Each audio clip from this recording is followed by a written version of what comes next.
Bonjour, nous sommes le 29 avril, nous retrouvons Sophie, tu nous as manqué pendant 15 jours. Eh oui. Mais vous m'avez manqué aussi tous. Ah, eh bien.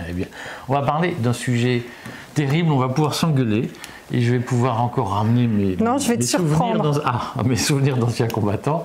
On va parler de la libre des déserts médicaux. Voilà. Et de tous les projets qui veulent s'attaquer à la libre installation des médecins. Alors avant qu'on se crêpe le chignon, est-ce que tu... T'as un chignon, toi? Et je le cache. Est-ce que tu peux nous faire le point? Parce qu'il y a un projet de loi, une proposition de loi. Tout à fait. Et puis il y a les annonces. Il y a le plan. Extravagantes. Enfin, j'ai survolé parce que je sais que tu les connais beaucoup mieux que moi. Des annonces extravagantes, hallucinantes. Non, François Bayrou. Il y a le plan, le plan gouvernemental. Est-ce que tu peux nous résumer la proposition de loi et le plan gouvernemental, que tout le monde ait bien en tête ce qui se prépare? Alors, la proposition de loi, c'est le fruit d'un travail parlementaire de longue haleine, comme on dit, de Guillaume Garot, député de la Mayenne. Socialiste? Oui, tout à fait. C'est un ancien ministre socialiste. Il était en charge de l'alimentation sous Hollande. Il connaît bien le sujet des déserts médicaux parce qu'effectivement, en Mayenne, c'est assez difficile de trouver des médecins, je le sais d'expérience, surtout des médecins généralistes. Donc il y a eu un travail transpartisan. Elle est spécialisée dans le médecin mayennais. Moi, excuse-moi, tu me tendais la perche. 15 ans de Mayenne. Ah, très drôle. Bon, c'est comme si on ne me l'avait jamais faite, celle-là. Il y a eu donc un travail dit transpartisan. Enfin, ils avaient surtout bien dit c'est transpartisan, mais sans le Rassemblement national, on est rassurés. Et ils ont donc abouti à une proposition de loi qui a été en fait redéposée au mois de février de cette année et qui a été discutée en commission fin mars, qui a commencé son parcours en séance début avril. Alors ce qui est très drôle, c'est qu'il n'y a que 5 articles, mais ils ont réussi à déborder et pas avoir assez de temps pour aller jusqu'au bout des 5 articles en 3 jours de séance. Donc en fait, ça sera définitivement discuté les 6 et 7 mai prochains.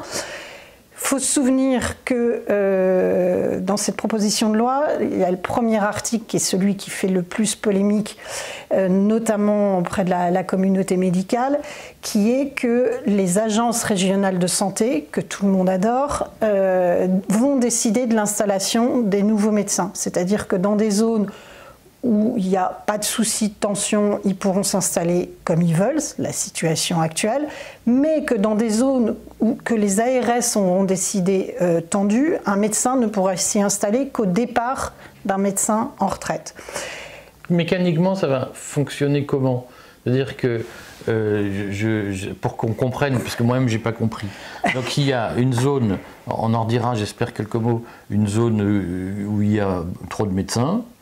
On attend qu'il y en ait un qui parte à la retraite. Voilà. Et qui a le droit de s'y installer alors à ce moment-là? Comment on choisit la personne qui le remplace?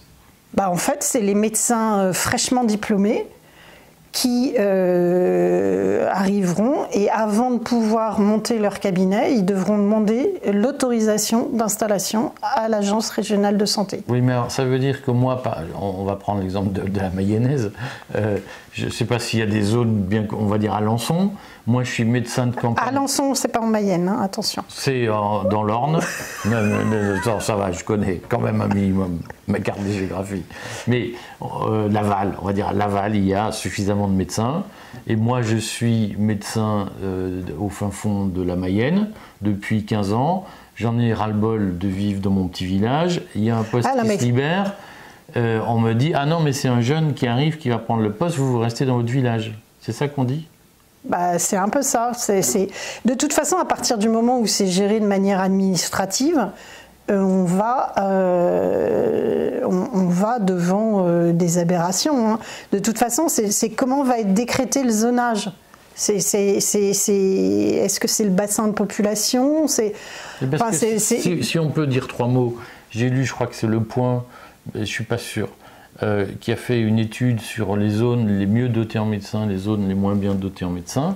Et par exemple, à Paris, il y a seulement 3 arrondissements où il y a un nombre suffisant de médecins. Oui, Paris est un désert médical. Et Paris est un désert médical. Oui. Mais alors ça signifie quoi? Ça signifie que dès lors que, parce que le 3e arrondissement est bien doté, on ne pourra plus avoir un médecin dans mon 19e ou dans mon 20e arrondissement. Pour l'instant, je ne sais pas comment l'ARS va faire sa grille en fait géographique. Voilà. Et d'autre part, les ARS, pour l'instant, ne révisent leur grille que tous les 2 ans. Donc la réactivité du système, déjà, me pose question. De toute façon, les ARS doivent être supprimés parce que, voilà, c'est mettre une structure administrative pour parler de médecine, déjà, pour moi, c'est une aberration. Voilà. Donc tu vois, je peux te surprendre. Tu fais des progrès. À vue d'œil. Depuis que tu me fréquentes, tu fais des progrès. Voilà. Il y a 3 autres dispositions sur lesquelles, dont il faut parler parce que ce n'est pas le sujet le plus polémique, mais c'est quand même intéressant. Le second article, à mon avis, il n'y aurait que ça à garder dans cette proposition de loi, c'est qu'on supprime la majoration des consultations en absence de médecins traitants. Parce qu'un des effets justement de la pénurie de médecins, c'est qu'il y a aujourd'hui 6 millions de Français qui n'ont pas de médecins traitants, donc qui se voient appliquer systématiquement la majoration pour absence de médecins traitants. Alors attends, je découvre la majoration de quoi? Tu payes plus cher ta consultation quand tu n'as pas de médecin traitant. Non, je précise ça parce que je n'ai pas de médecin traitant, mais ça fait 15 ans que je ne suis pas allé chez un médecin. Voilà, donc, mais tu payes plus cher. Je touche du bois parce qu'à mon âge avancé, compte tenu de mes nombreux vices, j'échappe au pire. Voilà. Et beaucoup plus cher ou pas? Alors, de mémoire, c'est au moins 30%. De la consultation? Oui. Mais tu es remboursé. Ah bah non, du coup, c'est une part qui reste à ta charge. Ton reste à charge est majoré. Mais comment vous pouvez aimer la sécurité sociale qui fait des trucs aussi dingues? Voilà, surtout... Faites comme moi, libérez-vous de la sécurité. Là, surtout je suis passible de prison pour avoir dit ça. Surtout quand on sait que depuis... habituellement, de 1973, le début de la crise... du numerus clausus. Parce que c'est là où on a mis en place le numerus clausus. Parce qu'à cette époque-là, les médecins ne voulaient surtout pas être très nombreux pour pouvoir se partager le maximum de ressources de revenus payés par la sécurité sociale. Le problème, c'est que, en fait, ça a complètement... c'est le début, en fait, des causes qui amènent aujourd'hui aux déserts médicaux, avec d'autres facteurs, la féminisation de la profession, la mise en place du salariat. Ça veut dire, le résultat, c'est qu'il y a beaucoup moins d'heures de consultation possibles sur l'ensemble du territoire, avec effectivement des inégalités, et puis parce que là on mélange tout en fait dans cette proposition de loi, c'est ça qui est aussi très vicieux, c'est qu'on mélange entre les généralistes et les spécialistes. C'est-à-dire qu'il y aura des endroits où il n'y aura pas du tout de pénurie de généralistes, mais par contre, pour trouver un gynécologue, je crois que c'est une des premières spécialisées. La spécialité la plus sinistrée. Voilà, donc en fait la santé des femmes est particulièrement mise en danger grâce à ça. Alors, si et que ce soit la gynécologie aussi qui sont oui, les ophtalmos, les cardiologues, voilà. Dermatologue, par contre, ça va bien parce que dermatologue, il faut aussi un peu d'esthétique et ça, bizarrement, il n'y a pas de souci. Oui, mais il faut dire aussi. Je ne vais pas épiloguer sur la nature des spécialités, mais c'est vrai que par ailleurs, il y a des spécialités qui sont plus compliquées, plus ingrates que d'autres parfois. Et donc, par exemple, radiologue, c'est très rémunérateur. On n'a pas de problème de radiologie. Oui, sauf que, et ça sera on sort de notre cadre, mais radiologue, c'est une profession qui est particulièrement menacée par la mise en place de l'intelligence artificielle. Et bientôt, à part l'annonce des mauvaises nouvelles médicales, ils n'auront plus grand-chose à faire, en tout cas pour l'analyse des radios, pour traiter les résultats.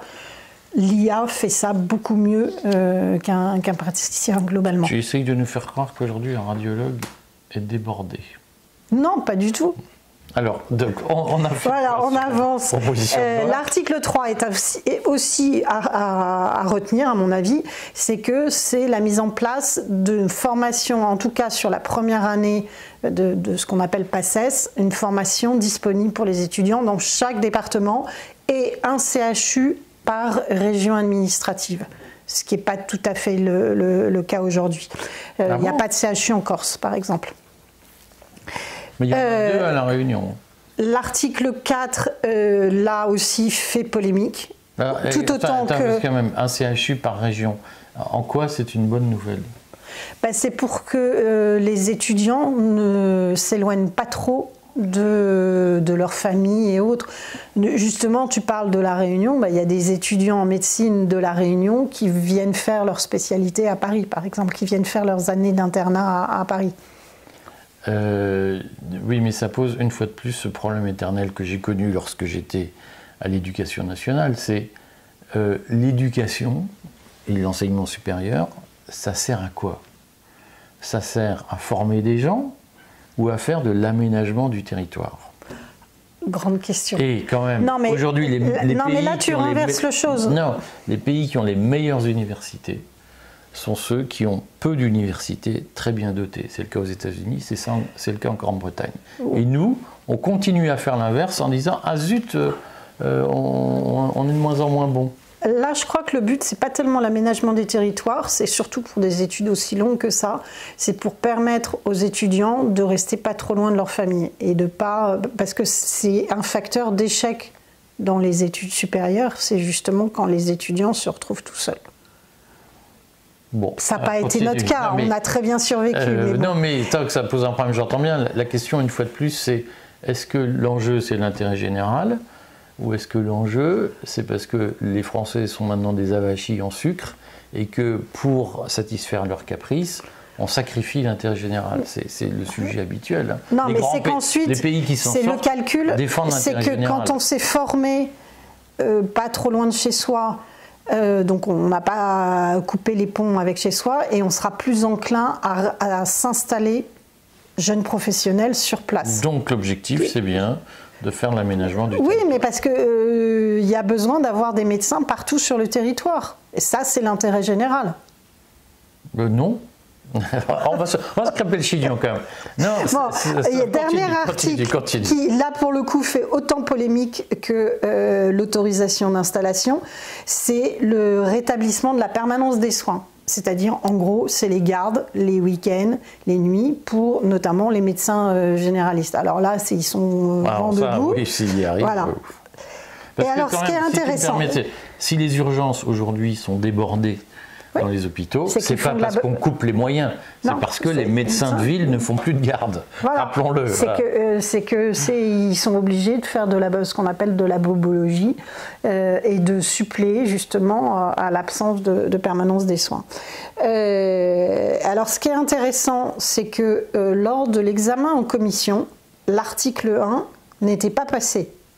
L'autorisation d'installation, c'était pas passé. Il y avait l'opposition du gouvernement, donc Yannick Neuder, ministre de la Santé. Là, pour le coup, je l'ai rarement vu aussi pugnace. Le président de la commission était opposé, Frédéric Valletoux, ancien ministre de la Santé. Donc Guillaume Garot était un peu seul et il y a eu vraiment un moment de flottement. Moi, j'ai suivi entièrement la séance de commission. Assez vite, ils ont senti, Garot, les macronistes et tous ceux qui étaient pour ce système-là, ils ont senti qu'ils allaient être mis en minorité, ce qui s'est passé. Et du coup, la proposition de loi n'avait pas été votée en commission. Elle n'avait pas été adoptée par la commission des affaires sociales.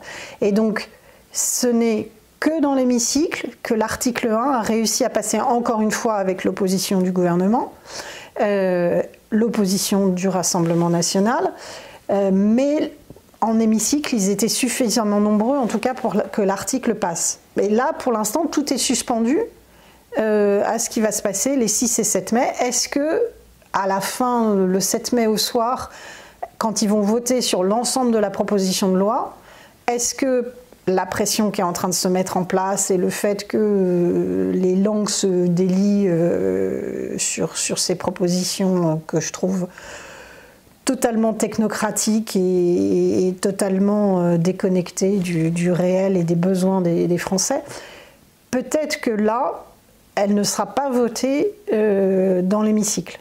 C'est ce que tout le monde espère. C'est le fameux lobby médical totalement que Le Monde, dans un article que j'ai trouvé putacide, dénoncé. Tout à fait. Tu l'as lu, voilà, j'ai vraiment trouvé cet article immonde, disant au fond, les médecins, comme ils sont payés par la Sécu, ils n'ont qu'à faire ce qu'on leur dit. Voilà. Et là aussi, les médecins, vous n'avez jamais voulu vous battre contre la Sécu, eh bien, vous avez chanté tout l'été, dansez maintenant, c'est vous qui l'avez choisi, les mecs. Non, mais là, on est sur une socialisation de la médecine, sur le modèle... Une nationalisation, de fait, rampante. Soviétisation, ce que les Britanniques ont depuis la fin des années 40. Hein, le NHS, National Health. Voilà, alors sachez, je crois que je l'ai déjà dit lors d'une précédente émission, si vous faites un AVC le week-end, vous avez intérêt à ne pas abîmer trop votre cerveau, parce qu'il faudra attendre le lundi matin pour être opéré. Parce que le week-end, il n'y a pas de permanence des soins et il n'y a surtout pas de neurologue disponible. Alors, on va venir au débat. Dis-nous ce que... Ce qui est intéressant, c'est que du coup, réaction immédiate. Il y a Bayrou pendant ce temps-là, c'était le 25 avril, quand il a fait un déplacement dans le Cantal. Cantal, particulièrement sujet aux déserts médicaux. Pas que médical. Hein. Mais ils ont désert, le Cantal. Ils ont des éoliennes. Mais ils ont des territoires à énergie positive. Bayrou a annoncé son grand plan gouvernemental contre les déserts médicaux. Et alors lui, il a redit qu'il était contre l'introduction des ARS dans les décisions d'installation des médecins. Mais alors, il a proposé quelque chose de très drôle pour compenser, qui est que chaque médecin aura une obligation, les médecins dans les zones bien dotées auront une obligation 2 jours par mois d'aller prêcher dans les déserts médicaux, c'est-à-dire on ne sait pas comment, ils vont se téléporter, ils vont se déplacer là où quelqu'un leur dira qu'il y a besoin de consultation. Il y aura éventuellement des patients qui se présenteront, mais on ne sait pas trop comment les patients seront au courant. Voilà, ça me paraît très fumeux. Et tout ça dans la joie et la bonne humeur, avec du coup des patients qui ne connaîtront pas, des patients qui ne connaîtront pas leur médecin, parce que ça ne sera pas forcément les mêmes. Enfin, pour l'instant, c'est totalement flou. Je ne suis pas sûr que lui-même sache. Non, je crois pas. Comment la Noria... Non, mais tu sais, c'est la fameuse citation de Pascal sur l'esprit de géométrie et l'esprit de finesse. Là, on est en plein dans l'esprit de géométrie qui a amené à la création des agences régionales de santé. C'est qu'on pense qu'on peut tout mettre en équation, qu'on peut quadriller le territoire et que tout va se passer comme une lettre à la poste. Donc ça, j'y crois pas du tout. J'ajoute que je lisais une publication de la CFTC que je vais republier dans un article à part, qui disait qu'il se félicitait de la mise en place d'une structure de surveillance des déserts médicaux, je sais pas quoi. Bien sûr. Et alors donc on continue à refaire des machins, des bidules, des comités. C'est des tableaux Excel. On aura une agence bientôt, une agence du désert médical. Oui, je pense que c'est une bonne idée. Non, mais ce qui est drôle, c'est que c'est là où ils se sont rendus compte, c'est un aveu, qu'en fait, on parle de déserts médicaux, mais c'est finalement assez flou. Il n'y a pas vraiment de définition du désert médical. À partir de combien de manque de médecins, de manque d'heures de consultation, on arrive en déserts médicaux. Et du coup, idée de génie, on va faire une cartographie. Et une cartographie actualisée. C'est-à-dire que ce n'est pas tous les 2 ans, comme ce qui était le cas jusqu'à maintenant, mais là, ça va être une cartographie interactive. Ça va être en temps réel. C'est fabuleux. Et donc, moi, ça va occuper encore une start-up qui va payer pour ça. Et je te rappelle qu'il y a des tas d'énarques inspecteurs des affaires sociales. Oui. Les IGAS vont pouvoir s'amuser à un nouveau jeu. Je ne rappellerai pas le courrier incendiaire que j'ai reçu il y a 2 ou 3 ans de la patronne de l'IGAS qui nous disait qu'on était des méchants. Non, ce qui est assez amusant, c'est que du coup, réaction immédiate, à partir de lundi 28, et a priori sans délai fixé pour la fin, il y a un mouvement de grève partout en France. Des médecins. De ville. Et quasiment tous les syndicats, pour une fois, sont d'accord. Pour justement, donc engorgement des urgences derrière, hein, parce que toute la bobologie derrière va se retrouver aux urgences hospitalières. Non, ce que je trouve intéressant dans ce débat, et que personne ne veut vraiment aborder, c'est la question de l'attractivité. C'est que c'est pas tout de dire qu'il faut des médecins. Moi, je vois Saulieu en Bourgogne. On n'a plus qu'un seul médecin. Elle a notre âge à peu près. Donc, elle est jeune. Elle est jeune, très jeune. Elle a... ne dis pas ton âge, ça ne se fait pas. Elle a à peu près 15 ans encore d'exercice devant elle. Ça n'empêche que ce n'est pas suffisant pour une population dont l'âge moyen doit être plutôt autour de 65-70 ans. Mais qu'est-ce qui fait venir un médecin à Saulieu ? Et je parle de Saulieu qui est a priori un peu plus attirant que... je ne veux pas me fâcher avec aucun maire ni rien, mais... Voilà, Saulieu, on sait, c'est la Bourgogne, c'est le Morvan, il y a le restaurant de l'Oiseau, on mange bien, on boit bien. C'est au bord du Morvan, c'est pas complètement le Morvan. C'est ville-porte du parc national, attention. Non, mais bon, c'est pas le territoire a priori le moins attractif, mais ils n'arrivent pas à faire devenir des médecins. Tout ça parce qu'ils ne se sont pas posé la question de la vie des médecins. Les médecins, ils ont des familles, ils ont des enfants. Donc l'épouse, où est-ce qu'elle trouve du travail, si elle n'est pas médecin elle aussi. Les enfants, où est-ce qu'ils vont à l'école? Saulieu, si je reprends toujours le même exemple. Après le collège, faut aller à Dijon, ou à Vallon. Ou... En tout cas, c'est pas sur place. Ça veut dire soit être pensionnaire, soit passer des heures matin et soir dans le bus pour avoir accès à des études correctes. Tu me diras, ils ne sont pas obligés de faire des études. Mais il n'y a pas de centre d'apprentissage sur place, par exemple. Si on parle du coup de... Alors, il y a un petit lycée professionnel, mais voilà, ça ne prend que... Ça doit être que 15 élèves par niveau. C'est bien inférieur à ce qui serait attendu en termes de formation post-collège. Donc, et puis on ne parle pas de tout le reste, de ce qui fait l'agrément d'une vie. Je partage à moitié ce que tu dis, parce que tu prends l'exemple de Saulieu qui est en effet illustratif de est-ce que quand tu es jeune médecin, tu te projettes t'installer à Saulieu, avec tous les inconvénients que tu viens de dire, mais Paris n'est pas mieux loti, c'est-à-dire qu'à Paris tu as des lycées, Oui. C'est pas pour ça que tu as plus de médecins. Et donc, au fond, le premier problème, quoi qu'il arrive, c'est la pénurie. Voilà. Il y a un problème de pénurie, mais moi, on revient à l'attractivité. Qu'est-ce que c'est aujourd'hui la vie d'un médecin? Après, qui est-ce que tu reçois en consultation? Et tu as la question de la violence? Oui, mais attends, à la base, le premier sujet, c'est qu'on a un système soviétisé qui ne dit pas son nom. Oui, c'est-à-dire que la sécu, la fonctionnalisation des médecins qui passent des tas d'heures à remplir des papiers pour blablabla. Alors ça, Bayrou a dit qu'il allait diminuer la charge administrative. Là aussi, baguette magique. Ouais. Et donc, le problème de la vie du médecin aujourd'hui, c'est que il fait un travail de fonctionnaire, enfin il fait beaucoup de paperasse, et puis il a une sécu qui lui dit la consultation c'est 12 minutes 22 secondes 3 dixièmes. On est d'accord.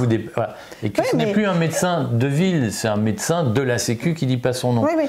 Et moi j'avais un médecin, pour le coup, d'ailleurs c'est toujours mon médecin traitant, il commençait à 8h le matin et il m'est arrivé de le voir avec au moins 2 heures de retard sur l'heure qui était annoncée, de n'avoir la consultation qu'à 21h30. Et il quittait son cabinet à 22h. Je suis pas sûr que ces médecins-là existent encore. tout cas, je suis pas sûr que les jeunes médecins soient prêts à faire 100 heures par semaine. Surtout les jeunes femmes médecins. C'est encore une fois, c'est le même sujet, c'est la féminisation de la profession. Je ne vais pas me plaindre de la féminisation d'une profession magnifique, mais n'empêche que ça a des conséquences. C'est-à-dire que par rapport aux médecins qu'on a connus dans notre enfance, le vieux médecin de famille qui comptait pas ses heures, qui venait à domicile, qui venait les week-ends, qui faisait partie de la vie quotidienne des Français, ça, pour le coup, c'est une espèce en voie de disparition. Oui, mais donc, on va conclure là-dessus, on se retrouvera la semaine prochaine. Tu vas nous dire quand le débat se termine, mais ça repose une fois de plus la question de l'adéquation entre cette expression que je ne supporte plus, qui est le modèle social français, et la réalité. C'est qu'aujourd'hui, ce modèle social qui n'a jamais existé, qui est une mythologie, on voit bien qu'il ne fonctionne plus. Il n'y a plus assez de médecins, les médecins n'ont plus envie de travailler comme ils travaillaient avant, ils sont devenus fonctionnaires, et au fond, plus personne ne peut accepter ce système à moitié bureaucratisé. Les seuls qui l'acceptent, ce sont les médecins étrangers, notamment les médecins africains et maghrébins, parce que c'est ce qui est d'ailleurs pour moi un scandale en termes de développement de ces pays-là, parce qu'on les forme en France très bien.